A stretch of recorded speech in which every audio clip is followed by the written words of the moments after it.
Le premier, puisque bon, on va beaucoup parler dans ce Ségur de l'hôpital, eh bien, c'est d'abord de voir qu'est-ce que l'on pourrait faire avec l'hôpital. Vous savez que l'hôpital a toujours tendance à vouloir faire le travail des autres et à vouloir venir sur la ville.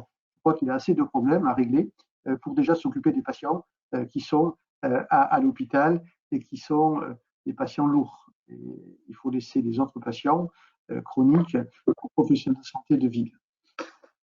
Mais il y a quelque chose qui ne marche pas, et pourtant, c'était déjà dans la loi Bachelot, la loi Hôpital Patient Santé Territoire, qui mettait dans un article qui était le droit des malades, le code de la santé publique, qui disait que l'hôpital, au moment d'une hospitalisation, devait recueillir le nom du médecin, du pharmacien, de l'infirmier auprès du patient, pour que ce patient, pour que l'hôpital puisse recueillir auprès des professionnels un certain nombre d'informations. Et vous voyez bien que l'hôpital, de temps en temps, vous appelle pour connaître le traitement des patients, mais également pour préparer la sortie. C'est le patient qui choisit son professionnel de santé, qui le désigne à l'hôpital, et celui qu'on va contacter avant que le patient sorte.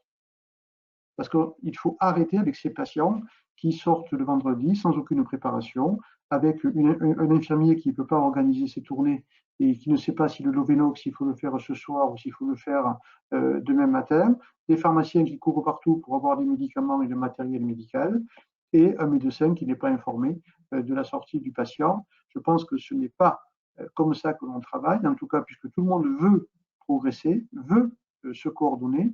Eh bien, commençons par organiser la sortie avec, bien sûr, la messagerie sécurisée qui doit permettre d'échanger de façon parfaitement sécurisée les informations dont nous avons chacun besoin, et puis préparer la chambre du malade avant qu'il sorte. Ça permet de rassurer la famille, de l'accueillir dans de bonnes conditions et d'avoir une équipe de soins primaires disponible pour le patient et pour réussir ce passage de l'hôpital vers la ville.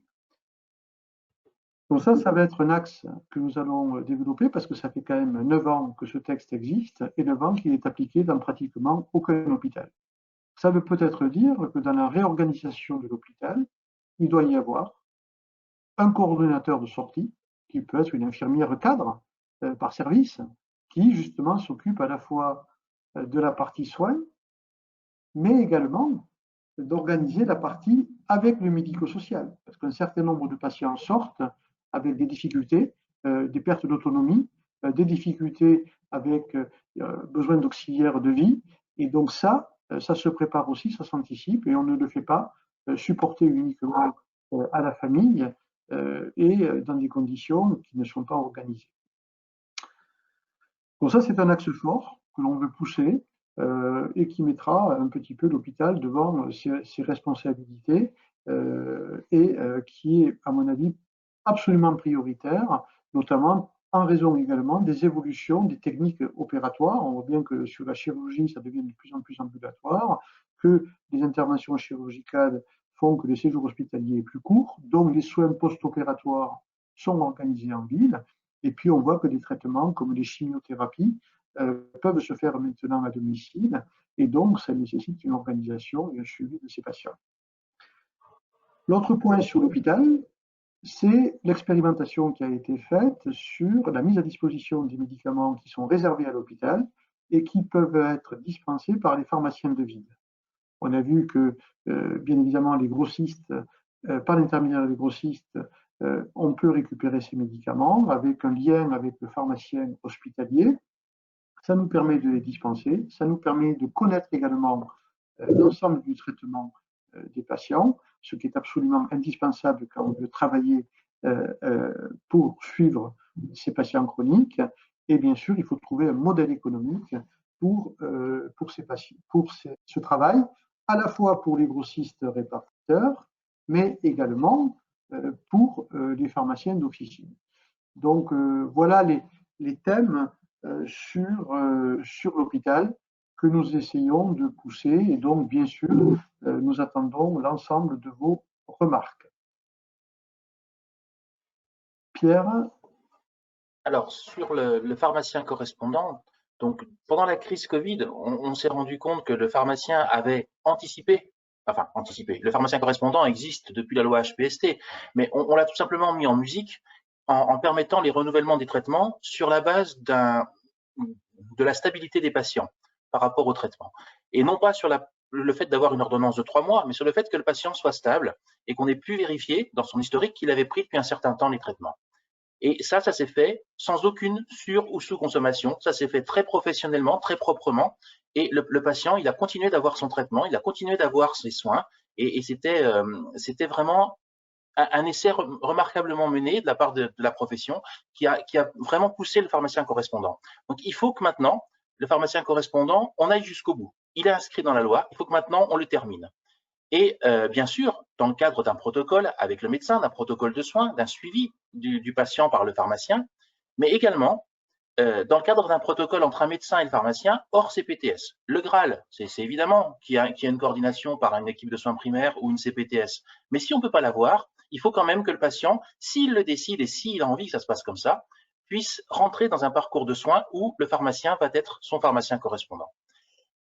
À l'image de ce qui a été fait durant la crise Covid, il faut qu'on puisse le mener au bout et qu'on le fasse tout le temps. Et je pense que c'est important. C'est vraiment pour ça que l'USPO se bat depuis quelques années et pour ça qu'on a mis en place plein de choses, y compris les réformes de la rémunération et les réformes du métier, pour tendre vers cet accompagnement des patients et ce suivi des patients dans le pharmacien correspondant. Vous voyez, quand on parle du pharmacien correspondant, c'est 9 ans de travail. Je vous rappelle que la définition du pharmacien correspondant, c'est un pharmacien qui est désigné par le patient pour le suivre dans sa pathologie chronique, en étant habilité à renouveler les traitements, à adapter les posologies dans le cadre d'un protocole de soins. C'est ça la définition du pharmacien correspondant et du décret qui est sorti. Maintenant, il faut bien évidemment qu'on le mette en route. Et on a vu que sur le Covid, c'est exactement ce que l'on a fait, c'est-à-dire on a assuré la continuité des soins, y compris pour les ordonnances qui étaient expirées, et également pour des traitements qui étaient lourds, comme les opiacés, les hypnotiques, comme les traitements substitutifs aux opiacés, où on a prolongé au-delà des règles classiques. Et donc, on a assuré ce travail de suivi du patient. Et si le patient n'allait pas bien, ben, ça nécessite une consultation. S'il va bien, eh bien, on peut continuer le traitement. Donc, on voit bien que c'est la mise en place d'un protocole de soins, d'un suivi et d'un travail en équipe avec le médecin, avec le pharmacien et éventuellement l'infirmier quand il intervient auprès de la personne. Pour ça, on va le pousser. Et je crois qu'il serait absolument nécessaire que le patient aussi prenne l'initiative de la coordination. Pour l'instant, s'il existe une structure coordonnée et si les acteurs professionnels de santé sont d'accord, ça se met en place. Et je pense qu'il faudrait que le patient, qui a connaissance de cette organisation, mais de Saint-Trétan, il le sait depuis longtemps, le pharmacien correspondant il est en train de le découvrir, eh bien, le demande en disant, moi je suis un patient diabétique, je suis un patient chronique, j'ai besoin que l'on me suive et j'aimerais rentrer dans un protocole de soins, de suivi avec le médecin et le pharmacien. Et donc je crois qu'il faut que, voilà, quand le médecin et le pharmacien ont décidé de s'entendre, eh bien, n'attendons pas qu'il y ait une organisation territoriale pour démarrer. Démarrons de suite. L'organisation territoriale viendra en plus, et c'est tant mieux, mais il ne faut pas retarder les dossiers. Ça fait 9 ans qu'on attend la mise en place du pharmacien correspondant. Donc, je vous propose de répondre à un rapide sondage sur le sujet. Donc, la question c'est êtes-vous favorable aux propositions présentées par l'USPO sur la sortie hospitalière et le pharmacien correspondant? Donc, vous pouvez juste répondre en cliquant oui ou non. Et la dernière question, c'est je souhaite faire une proposition supplémentaire et donc vous pouvez la poser en cliquant toujours sur le petit onglet avec le point d'interrogation et nous on réceptionne toutes vos propositions. Voilà, donc on attend peut-être quelques instants et puis après on peut le fermer pour le prochain sujet. est-ce qu'il y a des questions, Bénédicte, déjà des Ouais, réactions? sur le sujet, j'ai aussi des questions sur l'hospitalisation à domicile. Comment intégrez-vous l'hospitalisation à domicile? Il pose toujours pas mal de problèmes entre les choses prises en charge ou pas et la lourdeur de la facturation. Alors, c'est vrai que théoriquement, l'HAD, donc l'hospitalisation à domicile, est réservée aux patients lourds, aux patients complexes, qui nécessitent voilà, une surveillance encore plus serrée avec des équipes mobiles qui viennent de l'HAD. Nous avons signé une convention avec l'HAD, avec Elisabeth Hubert, qui préside la fédération des HAD, pour voir dans quelles conditions les pharmaciens pouvaient travailler avec l'HAD. C'est-à-dire s'ils pouvaient fournir les médicaments, dans quelles conditions ils devaient le faire. Alors bien sûr, notre exigence, c'est si on doit livrer les médicaments, c'est tous les médicaments. Bien sûr, ils ne sont délivrés quand c'est possible que de façon séquencée, plutôt hebdomadaire, quand c'est des perfusions, etc. Quand c'est un traitement classique comprimé, ben, c'est une boîte, bien évidemment. Et puis, on est en train de travailler avec les éditeurs de logiciels de l'HAD et nos éditeurs de logiciels pour dématérialiser le paiement. C'est-à-dire qu'on arrête d'envoyer des factures papier, que l'on envoie bien évidemment une facture comme une transmission et que l'on soit payé rapidement. Ça soulagera le travail administratif de l'HAD et également le travail des pharmaciens pour être payés et avoir un suivi de ces factures. Bien sûr, ce n'est pas que la fourniture des médicaments, ça peut être aussi la mise à disposition de matériel dans des conditions qui sont pas faciles, parce que les prix sont plus des prix hebdomadaires, mais parfois des prix journée. Donc là, il faut avoir, je dirais, un appui de prestataires qui travaillent avec les pharmaciens, mais ça se fait. Hein. Dans certaines régions, ça marche très très bien. Hein. Il y a un tarif spécifique pour l'HAD.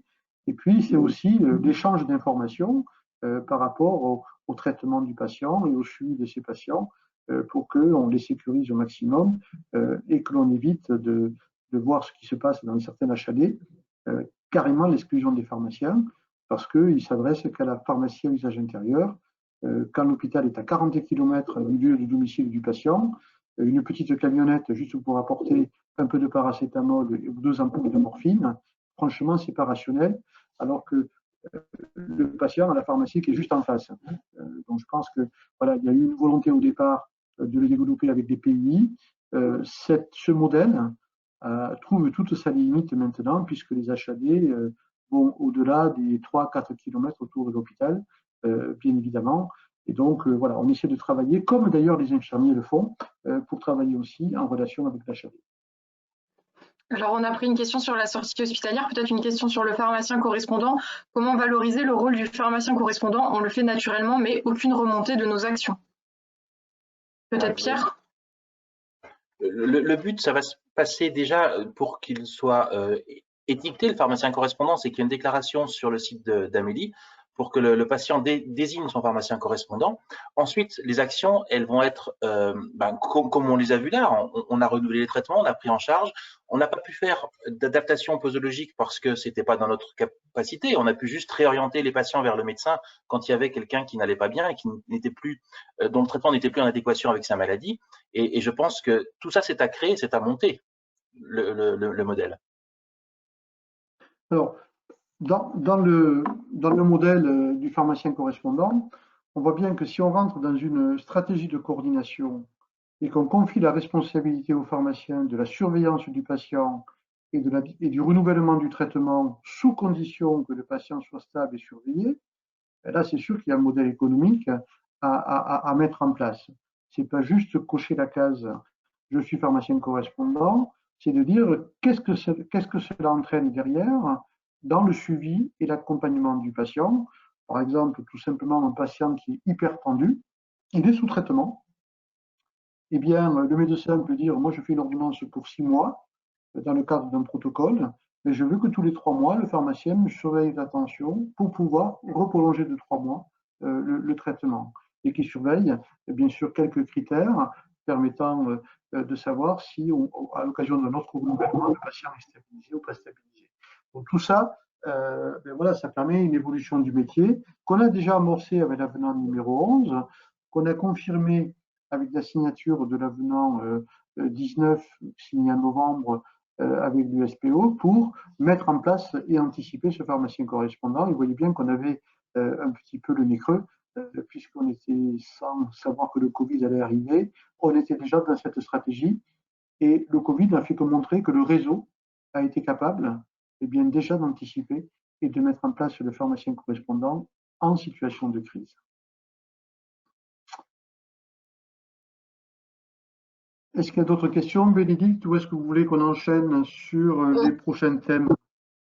J'ai d'autres questions. On peut prendre d'autres questions si vous voulez. Peut-être une autre. J'ai notamment des questions sur les dérives de certains prestataires qui fournissent le matériel sans demander l'accord aux pharmaciens, aux patients ni aux médecins. Et notamment aussi des problèmes avec la HAD où on change de la pharmacie sans prévenir et qui ne tiennent pas compte du pharmacien habituel et qui nous demandent que les produits pendant les gardes en fait. Donc il y a aussi des remontées, des difficultés sur le sujet. Et pareil sur la HAD, il y avait aussi des questions sur la HAD qui nous confisque les patients et qui ne nous payent pas les dispensations. Ouais. Alors, avec l'HAD, on sait qu'il y a certains HAD qui travaillent très correctement avec des pharmaciens, qui respectent la convention que nous avons signée avec la FNEAD, d'autres qui sont un petit peu plus rugueuses, considérant que le pharmacien est le bouche-trou du samedi et du dimanche, et derrière, de l'appeler juste pour le dépannage. Et même parfois, certaines avaient essayé de dire que le pharmacien pouvait dépanner le samedi et qu'il ne fallait pas qu'il facture le médicament parce que l'HAD allait le lui rendre le lundi. Vous voyez, jusqu'où ça allait sur le manque de respect et de considération du pharmacien. Donc tout ça, on est en train de le régler. Si vous avez des cas particuliers, n'hésitez pas à les remonter à l'USPO. Nous avons déjà réglé un certain nombre de problèmes avec des pratiques HAD qui n'étaient pas conformes à l'esprit dans lequel on souhaite travailler ensemble. Et sur la facturation, pareil. Donc n'hésitez pas à nous contacter et à nous envoyer les difficultés. Et on a suffisamment de contacts avec la fédération pour faire comprendre certaines choses. Concernant le choix du pharmacien ou du prestataire, on voit aujourd'hui que c'est complètement déviant, puisque même pour les stomies, aujourd'hui, pour les poches, on ne demande pas aux pharmaciens de les fournir. L'hôpital est en contact direct avec un prestataire qui est à 400 km et qui les envoie par la poste. On s'est aperçu que pendant le Covid, le service de la poste n'a pas été à la hauteur. Et donc, un certain nombre de patients se sont retrouvés en difficulté, obligés d'aller se dépanner chez le pharmacien. Et c'est comme ça que le pharmacien a découvert que le patient avait des poches et ne se servait pas chez lui. Donc, c'est toute la stratégie du droit des malades. C'est le malade qui décide. Et ce n'est pas quelqu'un qui impose un prestataire ou un autre acteur ou un autre pharmacien. C'est au patient de choisir.